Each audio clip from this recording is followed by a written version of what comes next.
100 পরোটা দাও তো। বলো এই তো কাটো আছি।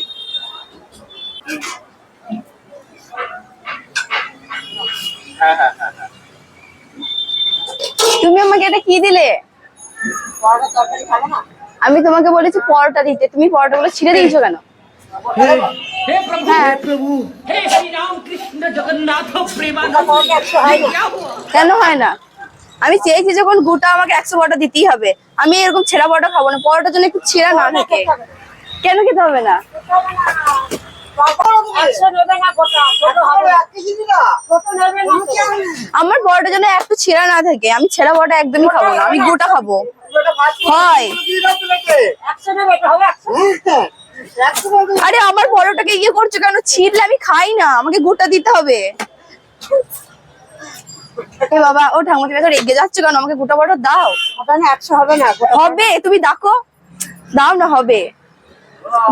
আমাকে গোটা বানিয়ে দাও। না, বেশি বকিও না, দাও। এটা দাও। তুমি আমাকে বোকা শিখিও না, বুঝেছো? বোকা শিখিও না আমাকে। যাও চল যাও, উল্টো করে করো। গোটা 15-20 টাকা যদি বেশি হয়, 100 পরোটা 15 টাকা। যদি বেশি হয় নেবে তো 10 গ্রাম 15 গ্রাম 20 গ্রাম বেশি হয় নেবে তো? আমি গোটা, হ্যাঁ নেবো, তুমি গোটা বানিয়ে দাও। তোমাকে আমি কি বললাম? যদি 10 গ্রাম 15 গ্রাম 20 গ্রাম বেশি হয় নেবে তো? তখন বলবা যে আমি আর জানো এইটুকু ছেঁড়া না থাকে, আমি কিন্তু এইটুকু ছেঁড়া নেবো না। এইটুকু ছেঁড়া হলে কিন্তু আমি ফেরত দিয়ে দেবো। তোমার তর্ক করে লাভ নাই। তোমরা পারবে না নিতে। কে বলতে পারবে না? কে বলে? অন্য আমি জায়গায় তোমার ক্যামেরা করে করেছি। আসছে তো বকিয়ে লাভ নাই। আমাকে আমি, তুমি বানিয়ে না দিলে আমি যাবো না কিন্তু না খেয়ে। আমি সারাদিনে যে না খেয়ে থাকবো, তোমার একটু কষ্ট হবে না?